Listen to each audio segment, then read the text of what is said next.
Keep the rubber side down, folks.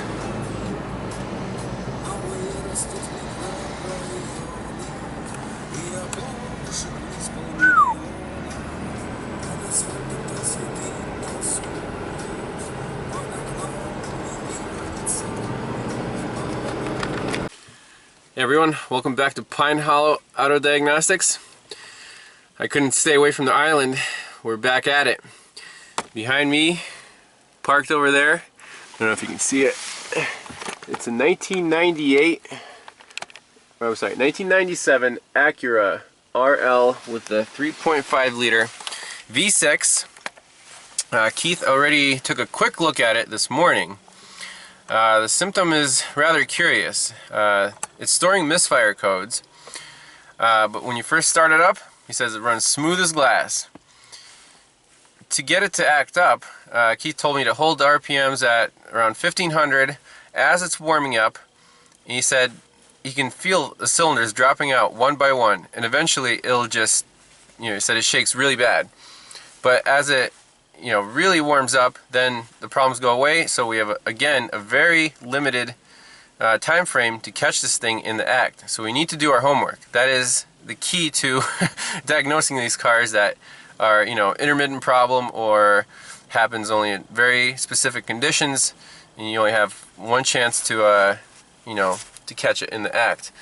So I'll show you the codes that he pulled from it this morning. So there are the codes: P1399, 1204, 1205, 1206.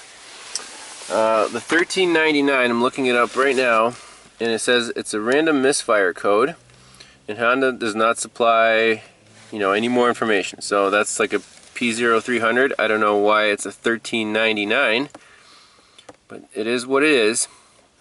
Now the other ones, the 1204, 05, and 06.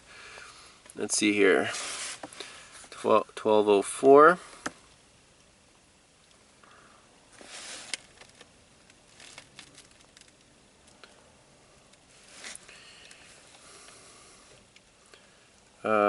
Let's see. 1201 through 1206, 1301 through 1306. It doesn't really. Where's the code definition? Fuel injectors, ignition system. Okay, there we go. Cylinder 4 misfire detected.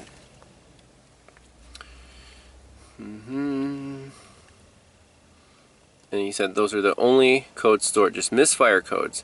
So if 1204 is cylinder number 4 misfire, 5 and 6 are, obviously cylinders 5 and cylinder 6. I do want to look at the firing order, just to make myself familiar with the actual cylinder layout. Let's see if we can find that right here.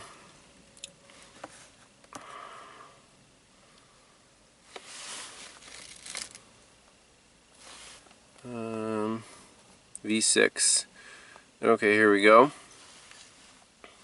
So the rear bank is 1, 2, 3, and the front bank is 4, 5, and 6. So that is very interesting. It looks like the front bank is the one that's acting up. Very interesting. So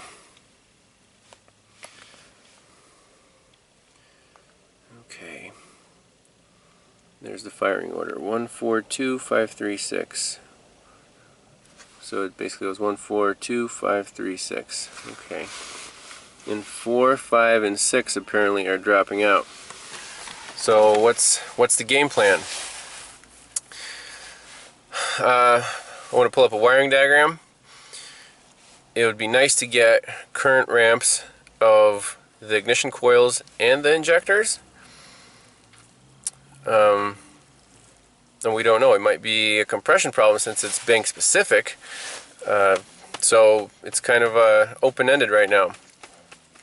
So let me look under the hood, look at some wiring diagrams, and see what the next easiest step is. Alright, so here is the wiring diagram for our ignition coils. We have a main feed right here under the dash, and it feeds all the coils on a black and yellow wire. Let's see here, 1, 2, 3, and let's see, this is kind of weird. 2 spark plug voltage detection module. So there are 3 wire coils. There's a feed, there's a spark plug, and that is the control wire going to this module here.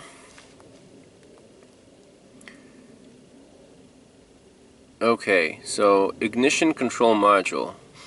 It looks like it has a separate ignition control module, so it's an igniter basically. So the transistor, all the transistors, all 6 of them live in this little box, and what tells the transistor to fire is, you know, the PCM, these separate wires going to the ICM. So that's handy. We can actually test for primary voltage right at the ICM for all 6 coils. And if we want to do a current ramp, it might be easier, instead of going to that fuse under the dash, to find where this ICM lives and loop it around these 2 black wires. That will give us current ramps for all 6 ignition coils. So that's one thing we can do. Let's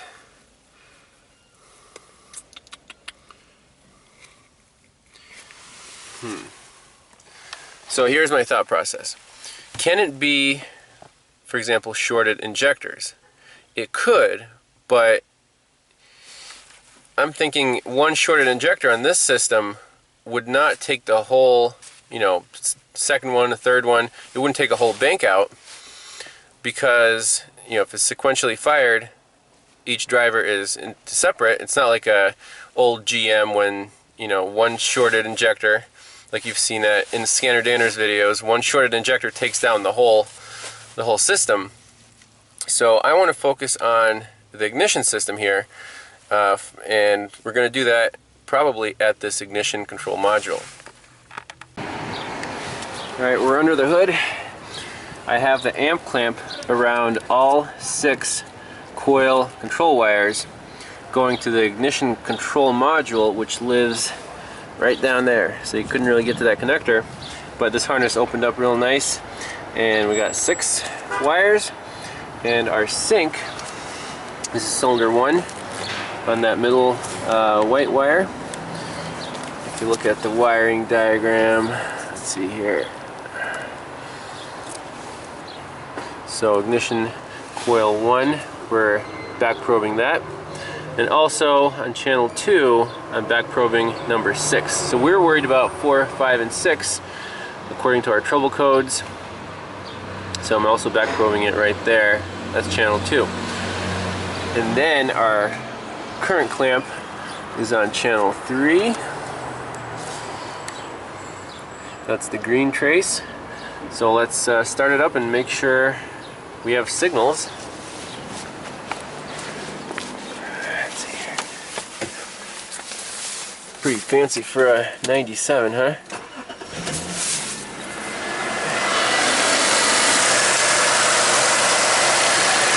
Turn on our amp clamp. Let me shut it off. Remember, we don't want to warm it up too much.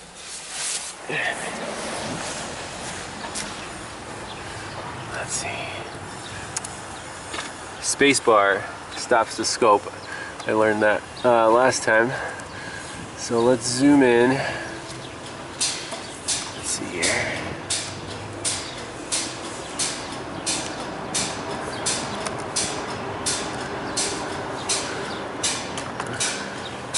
That's an ignition event. Let's see. And those are the coil ramps. And they're ramping to about 7 amps. So that looks alright.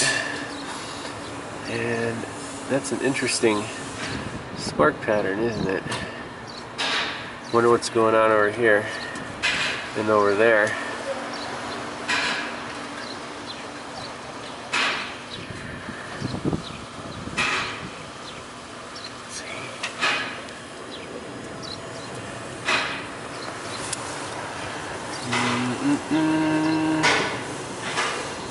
So the blue trace, that's cylinder 6, and then no, I'm sorry, blue trace is cylinder 1. What was our firing order again? It was like crisscross, right? Let's see here.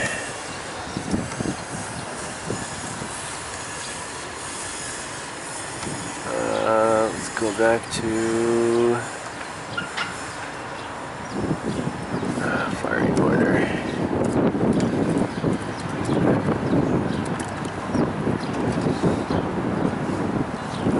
Come on, search. There we go, firing order.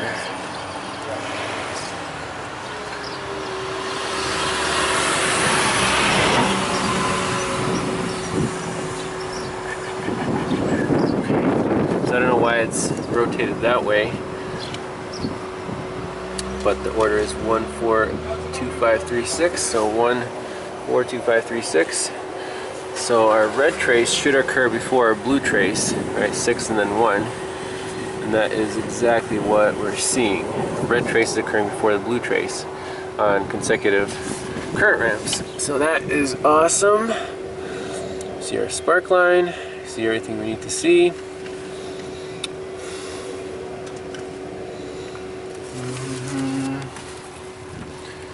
Might even change the scales here. So roll it. I'm actually going to re-zero the amp clamp. Zoom out all the way. There we go. So now the amp clamp is re-zeroed. It's on 0. And then our scales here, let's go to 200 volts.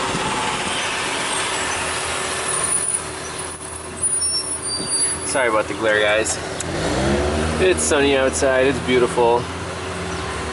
So now I think we can start it up and see if we can catch a misfire. I can rev it right here. Hold it at 1500.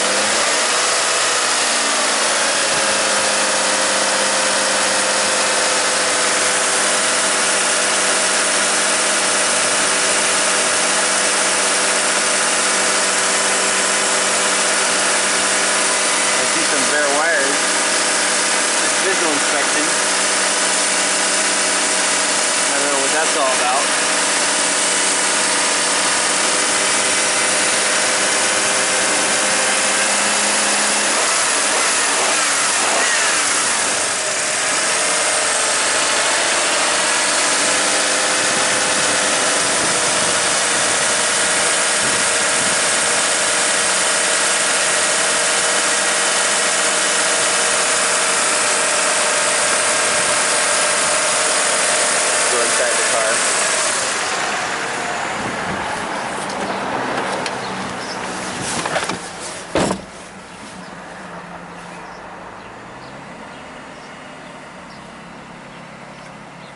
Running perfectly smooth right now.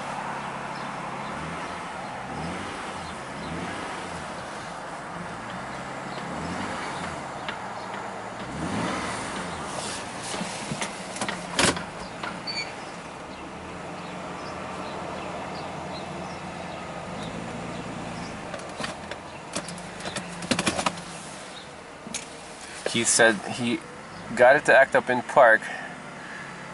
He's going around 1500 RPM.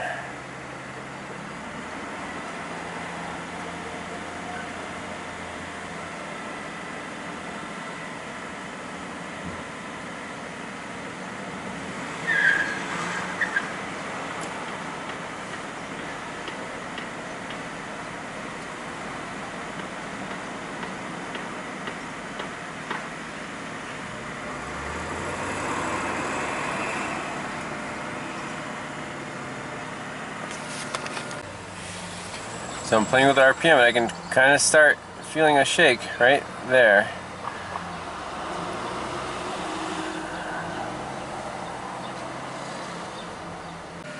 It also kind of smells funky.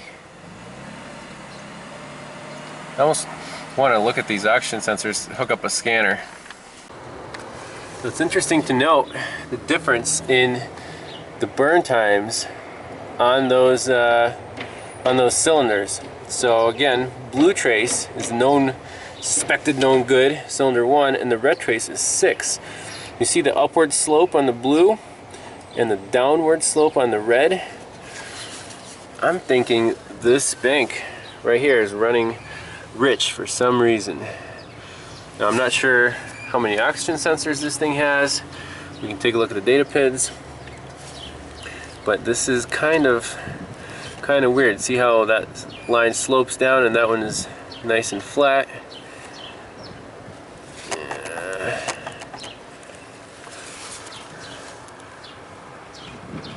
Again, see that burn time's a lot longer than that one. That one is kind of weird. Again, downward slope on the red. Okay. So, the history in this vehicle, the engine was replaced. I don't know if they double checked their timing marks. It could be that, you know, if one bank is like a tooth off or something, that'll throw our mixture off for sure. Now, and all the misfires are in one bank, so it does look like a bank specific issue. So before we get too far here, I want to do a relative compression test, and what that will tell us is if the compression is equal on both banks. If the timing is off on one bank, it'll show up on a relative compression test. So let's do that really quickly just to rule that out and go from there. Alright guys, we are set up.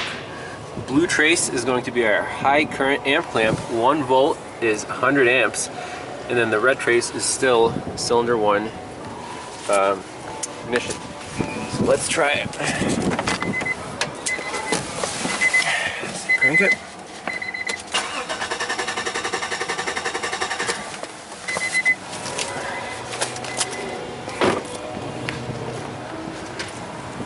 Alright, I think we got something good. Space bar. It's kind of, that's where the Pico kind of, you know, has that gap, but we can still zoom in and see what we need to see. There's what we need to see. Check that out. So that's cylinder number, cylinder number 1. Crappy. The peak is weird. That's good. That's weird. That's good. That's weird again. Can we, is that definitive? I don't know. Why would it do that? The ignition timing is definitely on.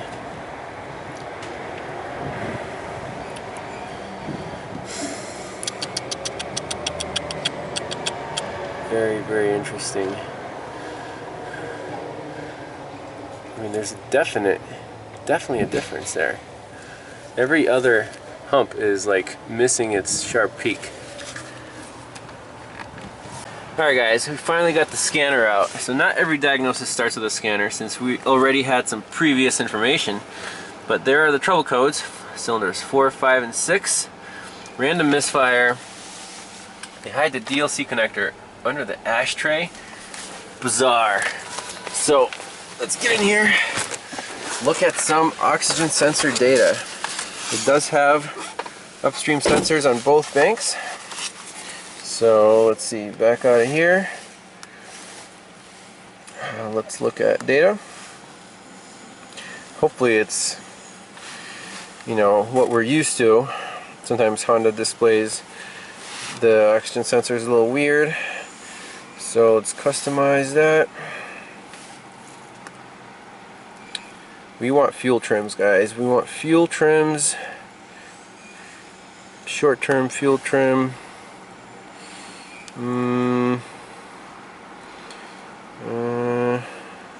Dang. long-term fuel trim, but that's not bank 1 and bank 2.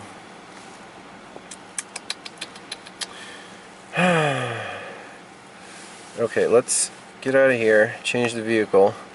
Let's try to go into OBD Direct and see if, you know, bank specific fuel trims are available in this thing.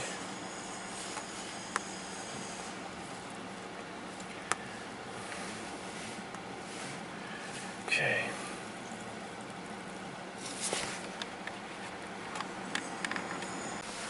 Alright, in global OBD2 we actually have more data that we want. Long term, bank 1 and bank 2. Short term, bank 1 and bank 2. And oxygen sensors 1, 2. See, sensor 1, bank 1, sensor 1. Uh-oh, I don't like that. Why is bank 1 sensor 1 and bank 1 sensor 2 at, you know, really high? How many sensors does this have? Bank 2 sensor 1 is low. Alright, let's customize this. We want, let's see, fuel system, intake map. This does not have a MAF sensor, short term, long term. And then O2 sensor voltages. Okay, list view.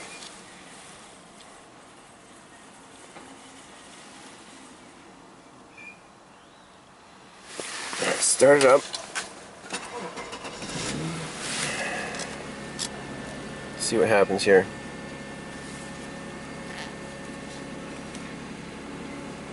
We're in open loop.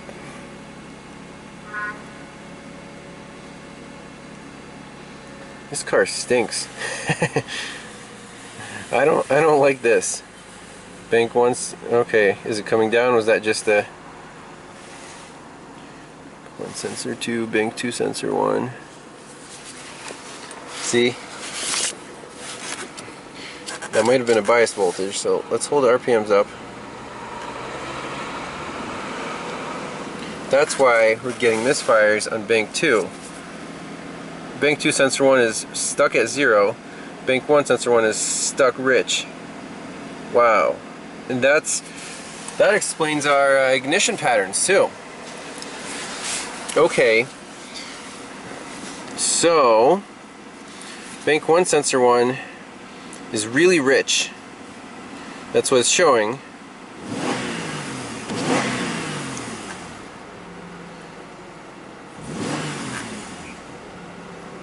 Bank 2 sensor 1 looks like it's completely dead.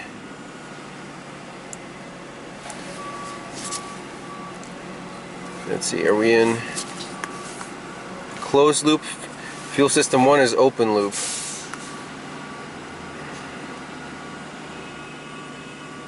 Oh man, this is kind of messed up. So we might just have a fuel control problem. And those weird compression peaks on our relative compression test, that could have just been from like cylinder wash, because apparently one bank is being flooded and the other bank is being starved for fuel. So this is definitely a problem. And we have no oxygen sensor codes, like stuck rich, stuck lean, car doesn't care. Oh look, fuel system 1 went into closed loop. Interesting. So let's see, are we in control on... Look at our short term on bank 2 is going way high. That's running super rich on bank 2. Look at that, 43%. Short term on bank 1 is pretty much happy. So bank 2 sensor 1, we have to figure out why that is freaking stuck at 0. And that could definitely be our misfires right there. 43%, super rich. So it might be misfiring just because it's so rich. Crazy, right?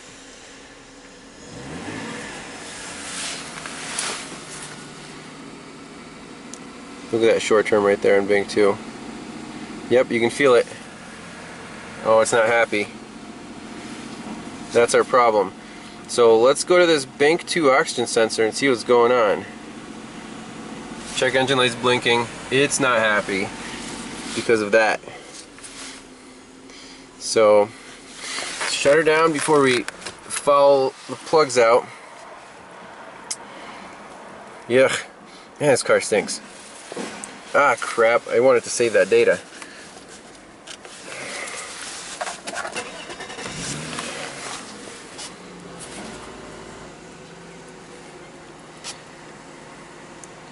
Well, it's on camera, I guess.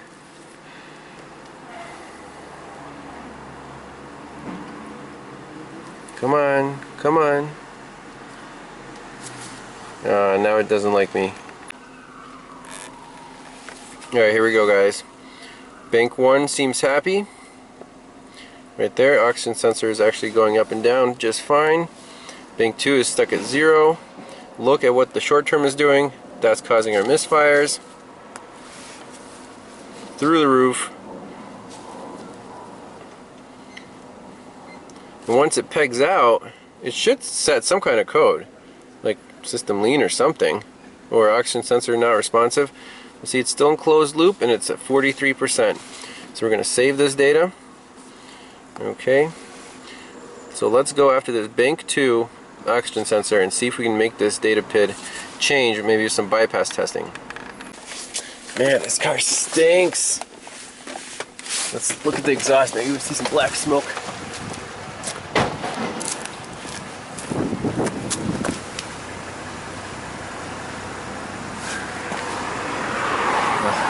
Yeah, not really.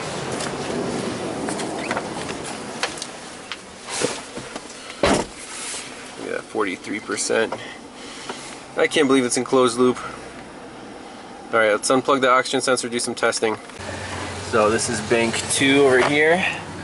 There is our oxygen sensor, and the connector is conveniently right by our camshaft. So, 2 black wires, heater control, green and a white. So one of those is a ground, the other one is a signal. So, on the back side, should be able to tell which one's a ground and which one's a signal. So black and yellow is usually a power wire on Hondas. That's for the heater. And these 2 ones right here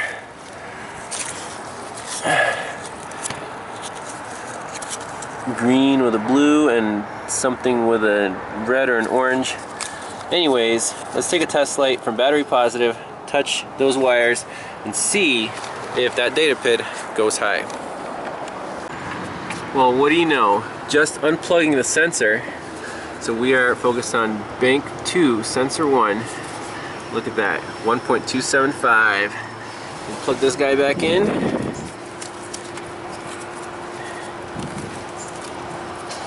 If that drops to 0, boom.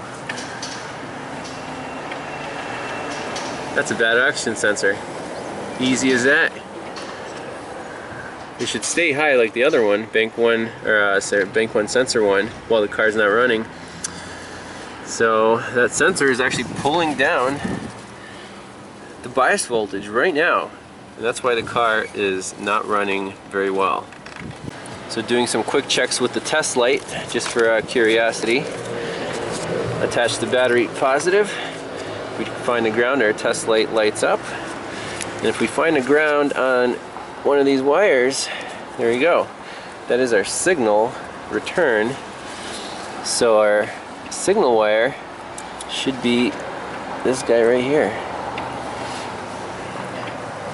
And let's see if we can pull this signal down by attaching the test light to battery ground. And I'm attaching it right now. Boom, 0. We're done. This thing needs an oxygen sensor upstream on bank 2. That was really cool. So once I put that in, we'll see how it runs. Not worried about timing at this point because, you know, we have, even though that current ramp looked a little funky, I think it's because this bank was being flooded out just because of a bad oxygen sensor. So I guess we did a few tests that we didn't need to right away. We could have gone for the scanner first and looked at the fuel trims. Yes, that would have been quicker, but still, that's how it goes. And as long as you get to the root of the problem and it doesn't take you all day, then that's a win. All right, I'll see if the shop, wants to put one in right now, or if not, then this will be the end of the video. So thanks for watching. I'll see you guys next time. Bye-bye. Little bonus footage. I thought, if that oxygen sensor is pulling the signal to ground, what is the resistance across the signal and the ground wire on the sensor?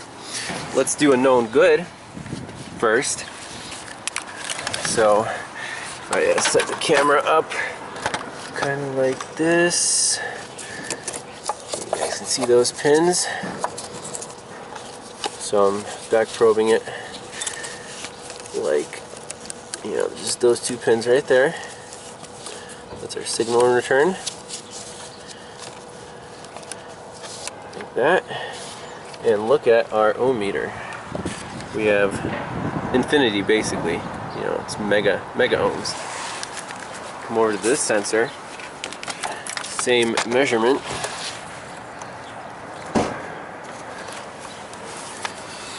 Come on, tripod. Cooperate. Alright.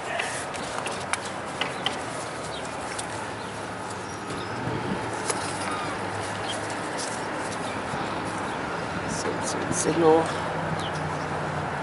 Like so. Check it out. Not infinity, like 5.5 mega ohms. So that is enough to pull that bias voltage down. That's pretty cool. You see a difference. So let's get the new oxygen sensor in, and that was a little bonus material.